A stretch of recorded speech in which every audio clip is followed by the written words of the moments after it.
Assalamualaikum warahmatullahi wabarakatuh. Perkenalkan, nama saya Yalfi Afrilia. Nomor NPM saya 1024240062 dari kelompok 2. Di sini saya akan menjelaskan materi kelompok saya yang berjudul Sistem Pencernaan.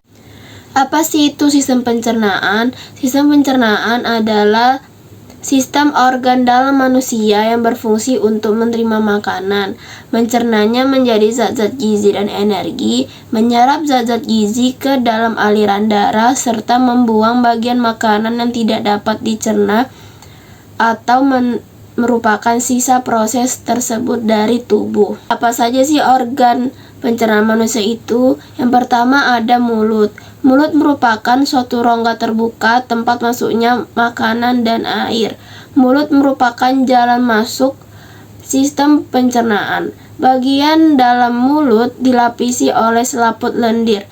Pengecapan dirasakan oleh organ perasa yang terdapat di permukaan lidah. Pengecapan relatif sederhana, terdiri dari manis, asam, asin, dan pahit. Yang kedua ada tenggorokan atau faring, merupakan penghubung antara rongga mulut dan kerongkongan. Di dalam lekung faring terdapat tonsil atau amandel, yaitu kelenjar limfe yang banyak mengandung kelenjar limfosit dan merupakan pertahanan terhadap injeksi. Di sini terletak penyimpanan antara jalan nafas dan jalan makanan. Letaknya di bagian rongga mulut dan rongga hidung di depan ruas tulang belakang. Yang ketiga ada kerongkongan. Kerongkongan adalah tabung atau tube berotot pada vertebrata yang dilalui sewaktu makanan mengalir dari bagian mulut ke dalam lambung. Sering juga disebut dengan esofagus dari bahasa Yunani. Panjang kerongkongan itu yaitu kurang lebih 20 cm dan lebarnya 2 cm.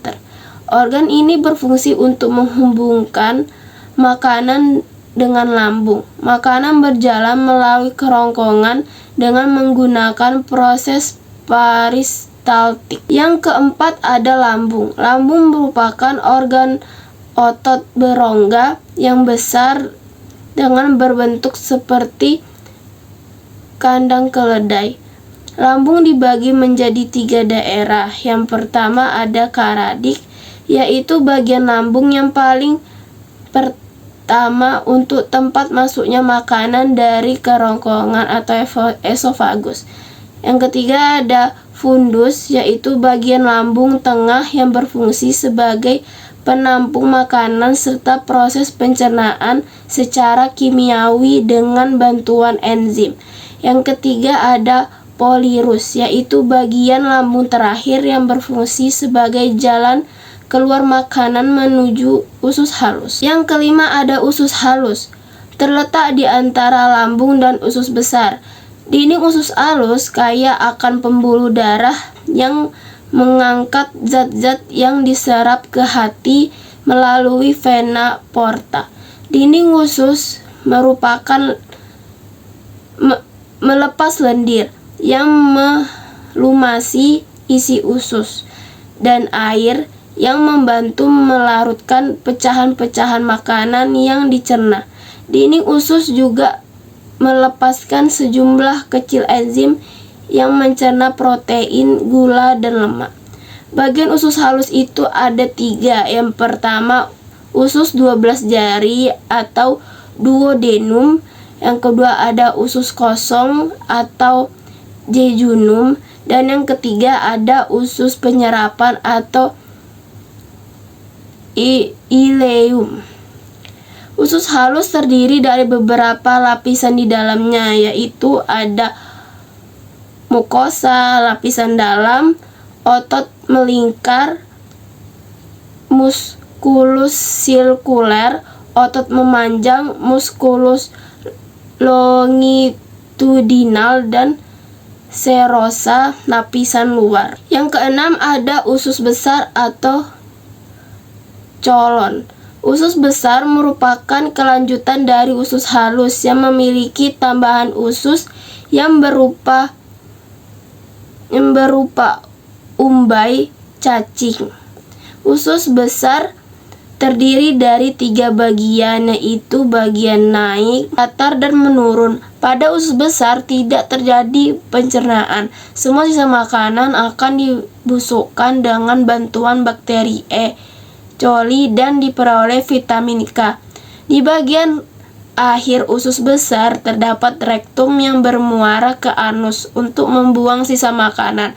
Fungsi utama organ ini adalah menyerap air dan feses. Yang ketujuh ada rektum atau anus. Rektum adalah ruangan yang berawal dari ujung usus besar dan berakhir di anus. Fungsi sebagai tempat penyimpanan sementara feses. Biasanya rektum dikosongkan karena tinja disimpan di kolon descendens.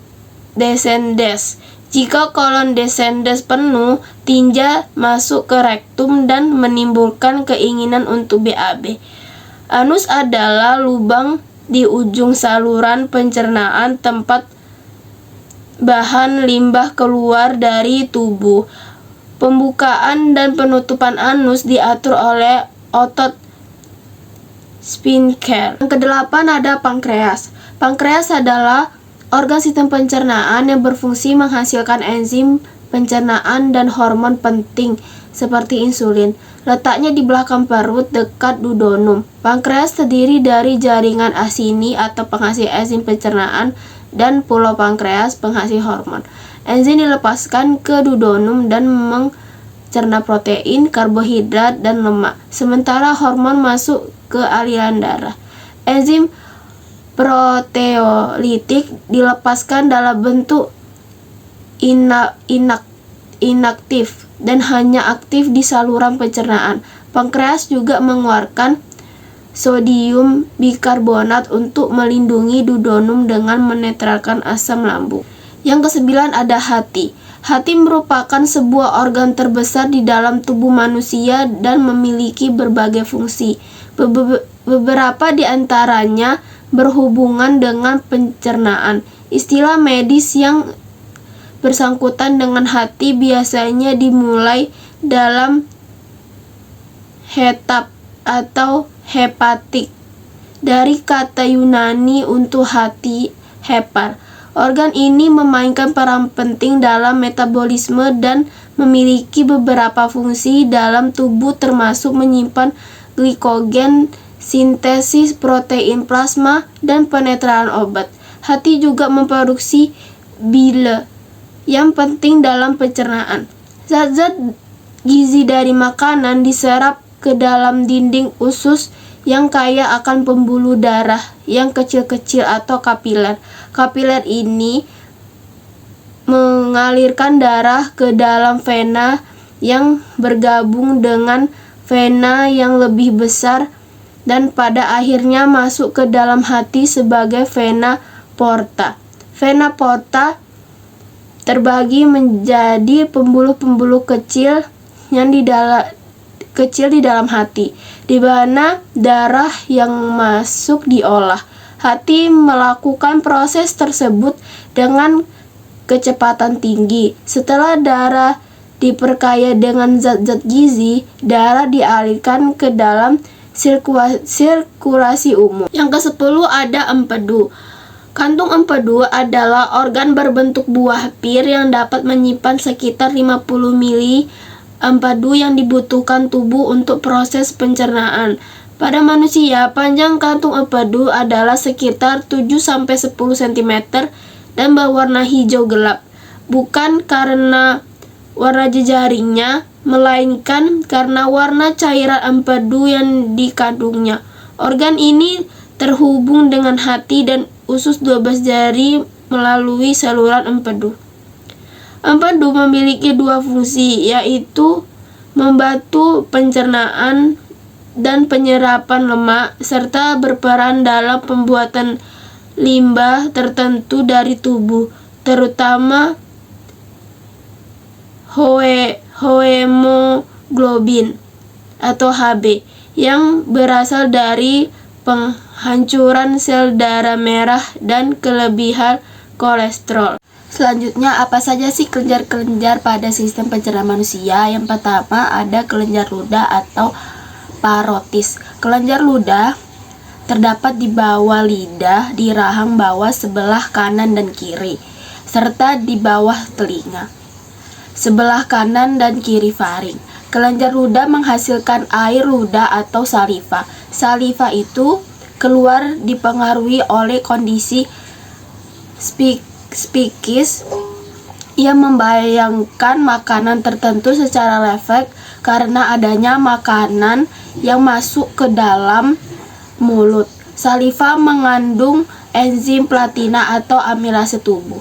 Kelenjar liur atau kelenjar ludah pada mamalia adalah kelenjar eksokrin, yaitu kelenjar yang mempunyai saluran sendiri yang memproduksi air liur. Kelenjar ini juga mensekresi amilase, enzim yang memecah karbohidrat menjadi mitosa.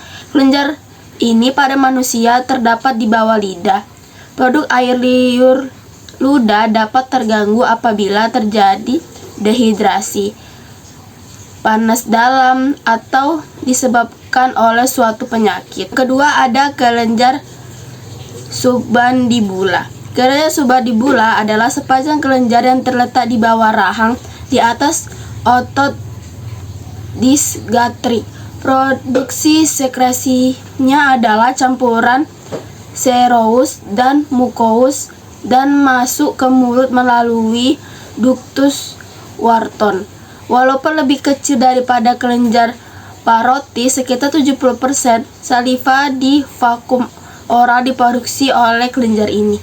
Kelenjar submandibularis merupakan kelenjar tubulosiner bercabang. Bagian sekretorisnya tersusun atas sel-sel mukosa dan sel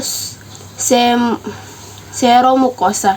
Sel-sel seromukosa mengandung granula-granula sekresi protein dengan aktivitas amilotik lemah. Sel-sel pada kelenjar submandibularis dan sigmoidalis mengandung dan mensekresi enzim lisosim yang aktivitas utamanya adalah menghancurkan dinding bakteri. Yang ketiga ada kelenjar sublingual.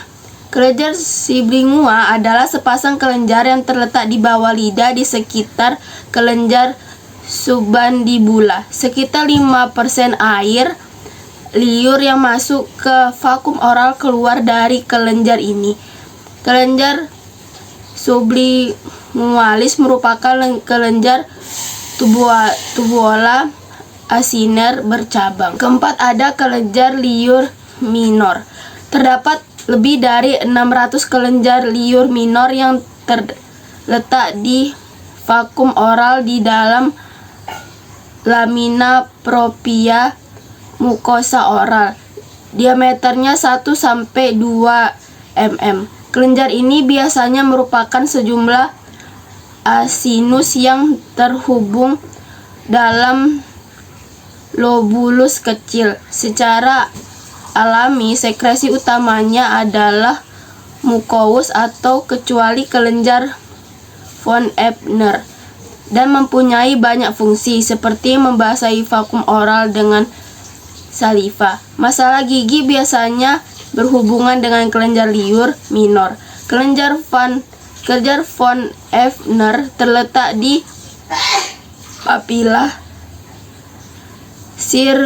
sirkumflata lidah. Kelenjar ini mensekresi cairan serous yang memulai hidrolisis lipid. Kelenjar ini adalah komponen esensial indera perasa. Yang kelima ada kelenjar lambung. Lambung memiliki kelenjar yang menghasilkan enzim pepsin, enzim renin, dan asam klorida atau HCl. Enzim pepsin berasal dari pepsinogen yang diaktifkan oleh asam lambung. Sekresi atau pengeluaran asam lambung dipengaruhi oleh refleks jika ada makanan yang masuk ke dalam lambung, serta dipengaruhi oleh hormon gastrin yang dikeluarkan oleh dinding lambung. Produksi asam lambung yang berlebihan dapat membuat radang pada dinding lambung. Hati merupakan kelenjar terbesar dalam tubuh, terletak dalam rongga perut sebelah kanan, tepatnya di bawah diafragma. Berdasarkan fungsinya, hati juga termasuk sebagai alat ekskresi. Hal ini dikarenakan hati membantu fungsi ginjal dengan cara memecah beberapa senyawa yang bersifat racun dan menghasilkan amonia, urea, asam urat dengan memanfaatkan nitrogen dari asam amonia. Proses pemecahan senyawa racun oleh hati disebut proses detoksifikasi. Yang ketujuh ada kelenjar pankreas. Kelenjar pankreas terletak di rongga perut di dekat lambung. Pankreas menghasilkan enzim pencernaan yang dialiri menuju duodenum, yaitu enzim amilase, enzim spinogen, enzim lipase, dan NAHCO3. Sekresi enzim di pankreas dipengaruhi oleh hormon sekretin. Hormon sekretin dihasilkan oleh duodenum pada saat makanan masuk duodenum atau usus 12 jari.